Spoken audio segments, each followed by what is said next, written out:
안녕하세요. 8-18 시편 120편부터 134편까지 말씀 함께 읽도록 하겠습니다. 시편 120편입니다. 내가 환난 중에 여호와께 부르짖었더니 내게 응답하셨도다. 여호와여, 거짓된 입술과 속이는 혀에서 내 생명을 건져 주소서. 너 속이는 혀여, 무엇을 내게 주며 무엇을 내게 더할꼬? 장사의 날카로운 화살과 로뎀나무 숯불 이리로다. 메색에 머물며 게달의 장막 쪽에 머무는 것이 내게 화로다. 내가 화평을 미워하는 자들과 함께 오래 거주하였도다. 나는 화평을 원할지라도 내가 말할 때에 그들은 싸우려 하는도다. 시편 120편 성전에 올라가는 노래죠. 그러니까 성전에서 부르는 노래라고 할 수 있는데 이 시편 기자는 세상에서의 삶에 대해서 굉장히 지금 힘들어하고 있는 것을 보게 됩니다. 1절에 보시면 이제 환란 가운데 있는데 어떤 환란인가 봤더니 2절에 보시면 거짓된 입술과 속이는 혀. 이런 상황 가운데 그게 뭐 직장 상사든 또는 노예 생활 가운데서 관리관이든 지금 너무 힘들고 어려운 상황에 있는 거죠. 모든 사람들이 속이고 또 그것이 일반화되어 있고 그러니 정직하게 사는 것 자체가 고역인 그런 상황을 말하고 있습니다. 그때 3절에 보시면 속이는 혀여 무엇을 내게 주며 무엇을 내게 더할꼬 장사의 날카로운 화살 그리고 로뎀나무 숯불 뭐 혀를 지져버린다 뭐 이렇게 또는 그 불순물을 제거하여 버린다 날카로운 화살도 그것을 이제 잡아버린다 뭐 이런 뜻을 가지고 이렇게 표현을 했겠죠. 5절에도 보시면 매색에 머물고 계달의 장막 중에 머무는 것이 내게 화로다. 이방 사람들 가운데 보통 세상의 그 환경 가운데 있는 것이 참 힘들다라는 거죠. 왜 그런가 봤더니 6절에 화평을 미워하는 자들과 함께 오래 거주하였기 때문에 나는 화평을 원하지만 7절에 그들은 싸우려고 한다. 네, 이런 환경 가운데서 참 지치고 힘들었습니다라고 그대로 하나님께 아뢰는 이 모습을 봅니다. 어떻게 보면 우리가 한 주간 동안 직장에서의 삶이 이와 비슷할지도 모릅니다. 그러니까 그런 것 때문에 그대로 하나님 앞에 자신의 마음을 있는 대로 표현하는 모습. 우리도 예배할 때마다 이 모습 참 중요한 것 같습니다. 너무 힘들고 어려울 때 내가 이런 마음을 내가 정리하고 와서 하나님께 예배해야지. 그것이 아니라 와서 하나님께 아뢰고 정리가 되면 좋겠죠. 원래는 그렇게 하는 게 맞는 것 같습니다. 121편입니다. 내가 산을 향하여 눈을 들리라. 나의 도움이 어디서 올까? 나의 도움은 천지를 지으신 여호와에게서로다. 여호와께서 너를 실족하지 아니하게 하시며 너를 지키시는 이가 졸지 아니하시리로다. 이스라엘을 지키시는 이는 졸지도 아니하시고 주무시지도 아니하시리로다. 여호와는 너를 지키시는 이시라. 여호와께서 내 오른쪽에서 내 그늘이 되시나니 낮에 해가 너를 상하게 하지 아니하며 밤의 달도 너를 해치지 아니하리로다. 여호와께서 너를 지켜 모든 환난을 면하게 하시며 또 내 영혼을 지키시리로다. 여호와께서 너의 출입을 지금부터 영원까지 지키시리로다. 내가 산을 향하여 눈을 들리라. 밤에 또는 낮에 먼 곳은 멀리 있는 산을 향하여서 그거를 이제 목적지로 잡고 방향 설정을 해서 걸어가고 있는 모습을 한번 생각해 보십시오. 따로 의지할 것이 없습니다. 그러니까 그 산을 향하여서 눈을 드는 거죠. 이제 저곳까지 내가 가야 되는데 저곳까지 가기 위해서 나의 도움이 어디서 올 것인가?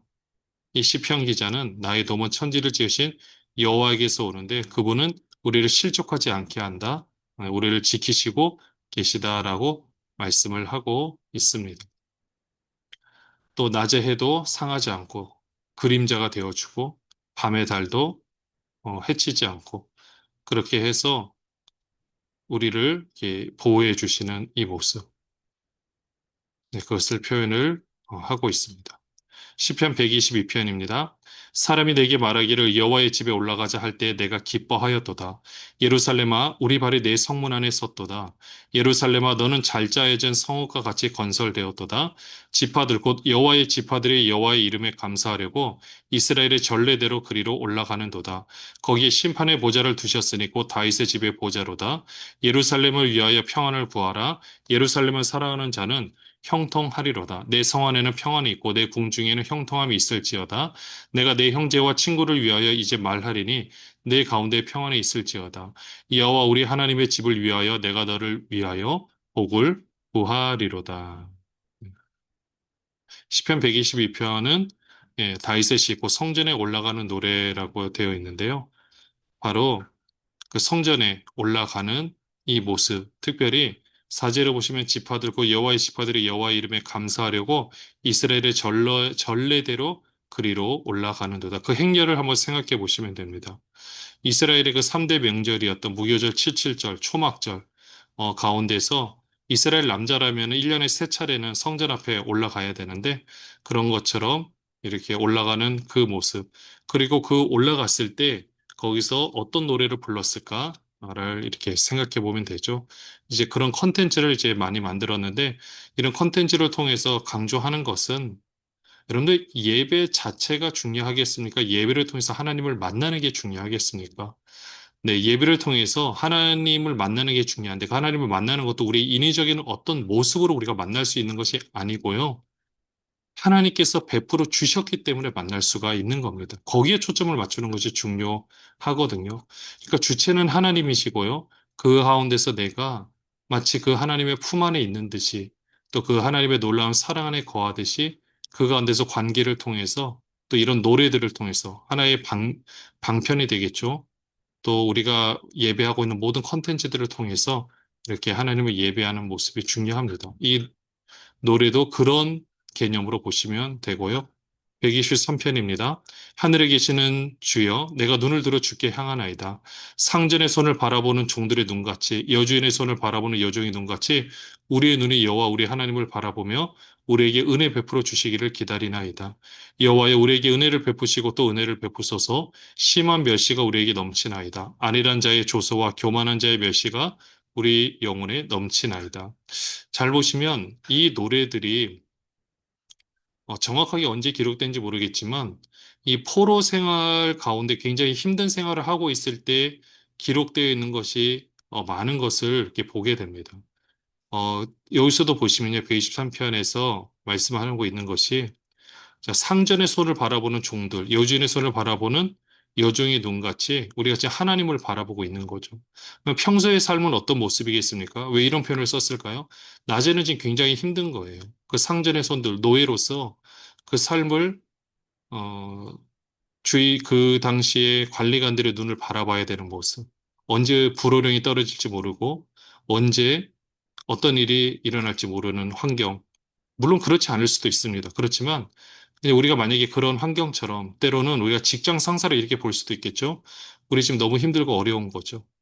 매번 또 고객들의 눈치도 봐야 되는 사업자분들도 있고 또 뭐 경쟁사와 경쟁을 해야 되고 각종 다양한 이 상황 가운데서 잠시라도 핸드폰을 놓을 수 없다가 이제 모든 것을 놓고 잠깐 쉴 때라고 생각해 보십시오. 그때 어떻게 하는 겁니까? 우리 하나님의 눈을 바라보고 있는 거죠. 그런 노래라고 생각하시면 됩니다. 124편입니다. 이스라엘은 이제 말하기를 여호와께서 우리 편에 계시지 아니하셨더라면 우리가 어떻게 하였으랴? 사람들이 우리를 치러 일어날 때 여호와께서 우리 편에 계시지 아니하였더라면 그때 그들의 노여움이 우리에게 맹렬하여 우리를 산채로 삼켰을 것이며 그때 물이 우리를 휩쓸며 시내가 우리 영혼을 삼켰을 것이며 그때 넘치는 물이 우리 영혼을 삼켰을 것이라 할 것이로다. 우리를 내주어 그들의 이에 씹히지 아니하게 하신 여호와를 찬송할지로다. 우리의 영혼이 사냥꾼의 올무에서 벗어난 새같이 되었나니 올무가 끊어짐으로 우리가 벗어났도다. 우리의 도움은 천지를 지으신 여호와의 이름에 있도다. 그렇죠? 여기도 잘 보시면 물론 이거 이제 다윗의 성전에 올라가는 노래이기 때문에 이게 정확하게 어떤 시대인지는 알 수는 없지만 이것도 보시면 3절에 일단 하나님이 우리 편이 아니었으면 어떻게 될 것인가? 그때 그들의 노여움이 우리에게 맹렬하여 우리를 산채로 삼켰을 것이다. 그렇지만 그 가운데서도 육질에 우리를 내주지 않고 마치 사냥꾼의 올무에서 벗어난 새같이 우리를 자유하게 해주셨다. 이 하나님 이름을 찬양하는 거죠. 이게 현실의 모습, 그리고 또 조금 더 확대해서 어떻게 보면 영적으로 완전 갇혀 있다가 자유해진 모습이라고 보셔도 될 것 같습니다. 우리가 예배가 어떻습니까? 우리가 일주일 동안에 살아온 삶은 우리의 생업을 위해서 열심히 일을 하는 겁니다. 굉장히 중요한 일이에요. 너무나도 중요한 일입니다. 예배와 똑같이 중요한 일이죠. 왜냐, 삶의 예배니까 다 예배입니다. 근데 그때는 어쨌든 내가 뭔가 이득이 있을 거를 생각해서, 나한테 이익이 있을 걸 생각해서 일을 하잖아요. 근데 주일은 내가 어떤 돈을 바라고 일을 하는 것도 아니고, 봉사도 어떻습니까? 교사로 봉사하기도 하고, 각종 뭐 주방에서 봉사를 하는 것도 내가 돈을 받고 하는 거 아니잖아요. 그래서 그 일은 참 의미가 있는 거죠. 똑같이 일을 하는 거지만, 물론 때로는 그게 힘들 때도 있죠. 그렇지만 그 자체가 기쁘고 감사함으로 노래를, 감사함으로 그것을 섬길 수가 있는 거죠. 그렇게 보면은 이제까지는 물질의 노예까지는 아니지만 물질에서 우리가 사실 매여 있는 몸들이 있잖아요. 그렇지만 주일날만큼은 그렇지 않은 상황에서 자유롭게 모든 것을 할 수 있는 우리의 모습이라고 생각하시면 될 것 같습니다. 그런 자유로운 마음으로 노래를 한다. 이렇게 보시면 될 것 같고요. 125편입니다. 여호와를 의지하는 자는 시온산이 흔들리지 아니하고 영원히 있음 같도다. 산들이 예루살렘을 두름과 같이 여호와께서 그의 백성을 지금부터 영원까지 두루시리로다. 악인의 규가 의인들의 땅에서는 그 권세를 누리지 못하리니 이는 악인들로 하여금 죄악에 손을 대지 아니하게 함이로다. 여호와여 선한 자들과 마음이 정직한 자들에게 선대하소서. 자기의 굽은 길로 치우치는 자들은 여호와께서 죄를 범하는 자들과 함께 다니게 하시리로다. 이스라엘에게는 평강이 있을지어다. 하나님께서 일단 1절에 보시면 여호와를 의지한 자는 시온산에 흔들리지 않고 영원히 있음 같다라고 했고요. 이절에 하나님께서 그의 백성을 지금까지 영원히 두루시리로다. 산들이 예루살렘 두른과 같이. 그러니까 어떻습니까? 보호가 되는 거죠. 그 예루살렘이 보호가 되는 것처럼 하나님께서 그의 백성을 지금까지 두르고 계신다. 네. 126편입니다. 여호와께서 시온의 포로를 돌려보내실 때 우리는 꿈꾸는 것 같았도다. 그때 우리 입에는 웃음이 가득하고 우리 혀에는 찬양이 찼었도다. 그때 문나라 가운데서 말하기를 여호와께서 그들을 위하여 큰일을 행하셨다 하였도다. 여호와께서 우리를 위하여 큰일을 행하셨으니 우리는 기쁘도다. 여호와여 우리의 포로를 남방 시내들 같이 돌려보내소서. 눈물을 흘리며 씨를 뿌리는 자는 기쁨으로 거두리로다. 울며 씨를 뿌리러 나가는 자는 반드시 기쁨으로 그 곡식단을 가지고 돌아오리로다. 시온의 포로 해방이 될 때, 완전한 해방은 아니지만요. 그래도 그 고향 땅으로 돌아갈 때 얼마나 기뻤을까요? 그러니까 환경은 참 어려웠지만, 현실은 어려웠지만, 그래도 사절에 보시면 포로를 남방 시내들 같이 쭉 돌려 보내셨다. 네. 자, 이렇게 해서 있는 우리들을 향해서 눈물을 흘리며 씨를 뿌린 자는 기쁨으로 거두리라. 이들이 눈물을 흘리면서 얼마나 기도를 했겠습니까? 그렇게 원했던 것을 이제 기쁨으로 거두는 것을 보게 됩니다. 시편 127편입니다. 여호와께서 집을 세우지 아니하시면 세우는 자의 수고가 헛되며 여호와께서 성을 지키지 아니하시면 파수꾼이 깨어 있으며 헛되도다. 너희가 일찍 일어나고 늦게 누우며 수고의 떡을 먹음이 헛되도다. 그러므로 여호와께서 그의 사랑하신 자에게는 잠을 주시는도다. 보라 자식들은 여호와의 기업이요 태의 열매는 그의 상급이로다. 젊은 자의 자식은 장사의 수중의 화살 같으니 이것이 그의 화살통에 가득한 자는 복되도다. 그들이 성문에서 그들의 원수와談판할 때 수치를 당하지 아니하리로다. 시편 127편 하나님께서 함께 해주지 않으면 의미가 없다. 다 헛되다라는 것을 말하고 있죠. 그러면서 3절에 보시면 자식들은 여호와의 기업이요 태여면 그의 상급이라고 했습니다. 요즘에는 주거비도 너무 비싸고 결혼하는 비용도 그렇고 경기도 좋지 않고 그러다 보니 자녀를 낳는 것이 사치가 되는 그런 시대로 우리가 살아가고 있습니다. 참 안타까운 거죠. 그 자체도 안타까운 거고, 아이를 키울 때 너무나도 많이 돈이 들어가는 이 현실도 안타까운 거고, 때로는 그 들어가는 돈의 대부분이 이제 교육비 때문인 것도 안타깝고, 그러니까 그런 모습 가운데서 이 말씀을 보시면, 자식들은 여호와의 기업에 퇴열면 그의 상급, 이 말씀이 이 시대 가운데도 이루어졌으면 참 좋겠습니다. 그렇게 해서 젊은 자의 자식은 장사의 수중에 화살 같다 그러는데 화살이 많으면 많을수록 싸움하는데 도움이 되거든요. 그런 것처럼 우리가 어떤 싸움 때문에 자녀를 낳는 것도 아니고 이용해 먹으려고 하는 것도 아니겠지만 참 보면 풍성한 아름다운 그런 가정, 네, 이루어가는 것이 참 중요한 것임을 보게 됩니다. 시편 128편입니다. 여호와를 경외하며 그의 길을 걷는 자마다 복이 있도다. 내가 내 손이 수고한 대로 먹을 것이라. 내가 복되고 형통하리로다. 내 집 안방에 있는 내 아내는 결실한 포도나무 같으며 내 식탁에 둘러앉은 자식들은 어린 감람나무 같으리로다. 여호와를 경외하는 자는 이같이 복을 얻으리로다. 여호와께서 시온에서 내게 복을 주실지어다. 너는 평생에 예루살렘의 번영을 보며 내 자식의 자식을 볼지어다. 이스라엘에게 평강이 있을지로다. 시편 128편 말씀을 볼 때마다 항상 이 생각을 합니다. 목회자는 가정을 돌보기보다는 교회를 돌봐야 된다. 맞죠? 맞는 건데, 한편으로 생각해보면 교회를 잘 돌보기 위해서는 가정을 돌보지 않고서는 교회를 잘 돌볼 수는 없다. 이 말도 맞는 말입니다. 그렇기 때문에 어떤 의미로 이제 해석을 하느냐가 참 중요한데요. 3절에 보시면 내 집 안방에는 내 안에 결실한 포도나무 같고 식탁에 둘러앉은 자식들은 어린 감람나무 같으리로다. 이게 어떠한 의미인지 조금씩은 알 것 같습니다. 그렇기 때문에 그렇지만 이걸 통해서 어떻게 보면은 또 목회자는 이 가정을 잘 돌보기 위해서는 당연히 교회를 잘 돌봐야 당연히 또 교회로부터 녹을 먹기 때문에 훨씬 자녀들한테 필요한 것을 또 공급해 줄 수가 있겠죠. 그러니까 이거는 어느 것이 중요하고 중요하지 않다 이런 개념 자체가 아니라 일단 개인의 아빠로서, 아버지로서는 가정을 잘 돌봐야 되는 것이 맞고요. 가정을 잘 다스리지 못하는데 교회를 다스리기는 어렵기 때문에 그런 거죠.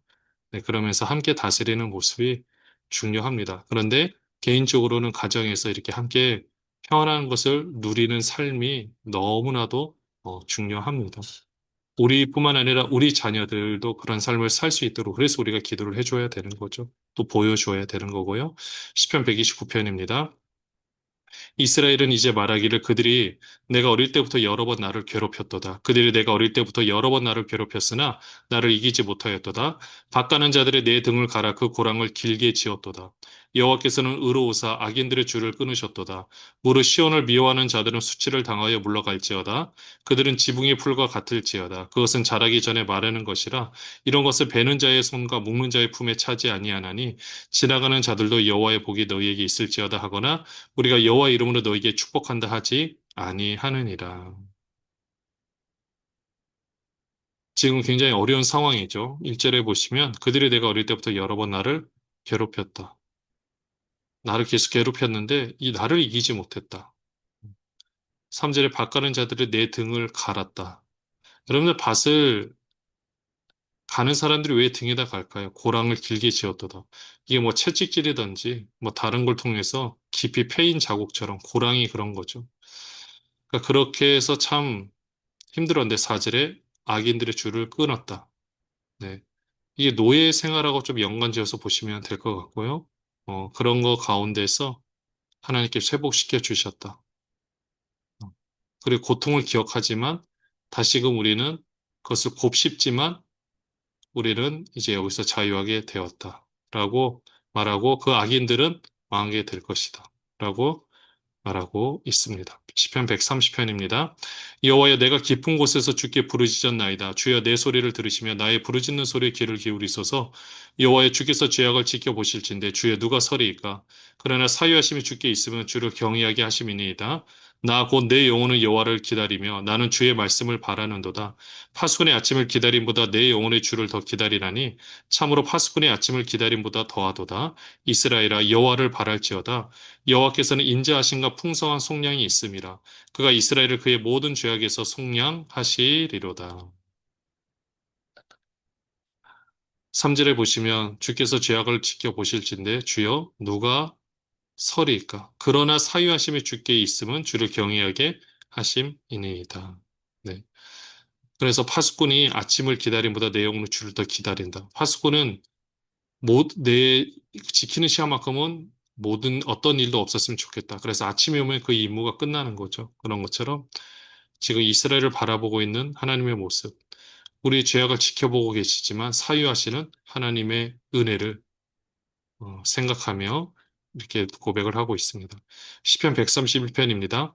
여호와여 내 마음이 교만하지 아니하고 내 눈이 오만하지 아니하오며 내가 큰 일과 감당하지 못할 놀라운 일을 하려고 힘쓰지 아니하나이다. 실로 내가 내 영혼으로 고요하고 평온하게 하기를 젖된 아이가 그의 어머니 품에 있음 같게 하였나니 내 영혼이 젖된 아이와 같도다. 이스라엘아 지금부터 영원까지 여호와를 바랄지어다. 어머니 품에 있듯이 젖된 아이가 어머니 품에 있듯이 내 영혼이 젖된 아이야 같다. 그러니까 하나님을 바랄 수밖에 없는 거죠. 하나님의 그 절실하게 하나님의 도우심을 바라보고 있는 모습을 봅니다. 시편 132편입니다. 여호와여 다윗을 위하여 그의 모든 겸손을 기억하소서. 그가 여호와께 맹세하며 야곱의 전능자에게 서원하기를 내가 내 장막집에 들어가지 아니하며 내 침상에 오르지 아니하고 내 눈으로 잠들게 하지 아니하며 내 눈꺼풀로 졸게 하지 아니하기를 여호와의 초소 곧 야곱의 전능자의 성막을 발견하기까지 하리라 하였나이다. 우리가 그것이 에브라다에 있다 함을 들었더니 나무밭에서 찾아도다. 우리가 그의 계신 곳으로 들어가서 그의 발등상 앞에서 엎드려 예배하리로다. 여호와여 일어나사 주의 권능의 개와 함께 평안한 곳으로 들어가소서. 주의 제사장들은 을을 옷 입고 주의 성도들은 즐거이 외칠지어다. 주의 종 다윗을 위하여 주의 기름 부음 받은 자의 얼굴을 외면하지 마옵소서. 여호와께서 다윗에게 성실히 맹세하셨으니 변하지 아니하실지라. 이르시기를 내 몸의 소생을 내 왕위에 둘지라. 내 자손이 내 언약과 그들에게 교훈하는 내 증거를 지킬진대 그들의 후손도 영원히 내 왕위에 앉으리라 하셨도다. 여호와께서 시온을 택하시고 자기 거처를 삼고자 하여 이르시기를 이는 내가 영원히 쉴 곳이라 내가 여기 거주할 것은 이를 원하였음이로다. 내가 이 성이 식료품에 풍족히 복을 주고 떡으로 그 빈민을 만족하게 하리로다. 내가 그 제사장들보다 구원을 옷 입히리니 그 성도들은 즐거이 외치리로다. 내가 거기서 다윗에게 뿔이 나게 할 것이라. 내가 내 기름 부음 받은 자를 위하여 등을 준비하였도다. 내가 그의 원수에게는 수치를 옷 입히고 그에게는 왕관이 빛나게 하리라 하셨도다. 시편 132편 1절에 보시면 다윗을 위하여 그의 모든 겸손을 기억하소서. 겸손할 때 하나님의 놀라운 뜻을 실현할 수 있고 보여줄 수 있음을 보게 됩니다. 교만하면 아무것도 할 수가 없죠. 9절에 보시면 이런 표현을 합니다. 주의 제사장들은 의를 옷 입고 주의 성도들은 즐거이 외칠지어다. 그렇죠. 하나님의 의를 옷 입는 거죠. 그래서 항상 두렵고 떨리는 마음으로 그 직분을 감당하기 위해서 최선의 노력을 다하고 있는 겁니다. 오늘날도 마찬가지죠. 목회자는 하나님의 의를 옷을 입어야 되죠. 그래서 기도하고, 그래서 준비하고, 또 하나님께서 허락하시는 그 모든 상황 가운데서 네, 하나님의 통치를 바라보고 있는 모습인 거죠. 14절에 보시면 이는 내가 영원히 쉴 곳이라 내가 여기 거주할 것은 이를 원하였음이로다. 자, 지금은 이게 예전에는 성전이었지만 이제는 어, 우리 자신입니다. 우리 안에 하나님께서 거처를 마련하셨죠. 우리 안에서 함께하고 계시는 것을 보게 됩니다. 시편 133편입니다. 보라 형제가 연합하여 동거함이 어찌 그리 선하고 아름다운고 머리에 있는 보배로운 기름이 수염 곧 아론의 숨에 흘러서 그의 옷깃같이 내린 같고 헐몬의 이슬이 시온의 산들에 내린 같도다. 거기서 여호와께서 복을 명령하셨나니 곧 영생이로다. 예전에 CCC에서 이렇게 사랑방이라 그래서 그 학생들이 함께 거하면서 이제 그 안에서 아침에도 예배하고 같이 삶을 나누고 공동 식사를 하고 했었던 그런 모습들이 생각이 나는데요. 이 구절이 하나의 공동체라고 보시면 됩니다. 근데 그 모습이 얼마나 귀한지 머리에는 보배로운 기름이 그것은 이제 제사장이나 왕이나 선제를 임명할 때 그 기름을 이렇게 바르는 것과 같고 헐몬에 있을 헐몬의 이슬이 해발 한 3,000m 정도 되는 지금도 가면은 위에 이제 만년설이 이렇게 덮여 있는 그런 것처럼 하얀 이런 부분에서 시온의 산들이 내린 것 같다. 그 물들이 쭉 이렇게 내려서 그런 게 녹아가지고 내리는 그 물을 공급하는 네, 그런 부분들을 표현을 하고 있습니다. 시편 134편입니다. 보라 밤에 여호와의 성전에 서 있는 여호와의 모든 종들아 여호와를 송축하라. 성소를 향하여 너희 손을 들고 여호와를 송축하라. 천지를 지으신 여호와께서 시온에서 내게 복을 주실지어다. 네, 하나님 이름을 찬양할 때 하나님께서 복을 주신다라고 고백을 합니다. 결국 이 말씀들을 보면 힘들고 어려울 때마다 그 하나님을 생각하고 있는 모습 그대로 와서 예배 때 고백하는 모습을 보는데요. 이런 아름다운 고백, 한 주간의 삶도 아름답게 사시고, 때로는 실패할 수도 있죠. 그렇지만 있는 모습 그대로 와서 또 하나님 앞에 그대로 모든 것을 내려놓으면서 기도하는 또 하나님을 예배하는 모든 분들 되시기를 바랍니다. 기도하겠습니다. 하나님 아버지, 하나님께서 우리를 예배자로 세워주셨습니다. 하나님의 놀라운 뜻을 이룰 수 있도록 우리 삶 가운데서도 예배자로서 바르게 서갈 수 있도록 역사하여 주시옵소서. 함께하여 주시옵소서. 예수 그리스도의 이름으로 기도합니다. 아멘.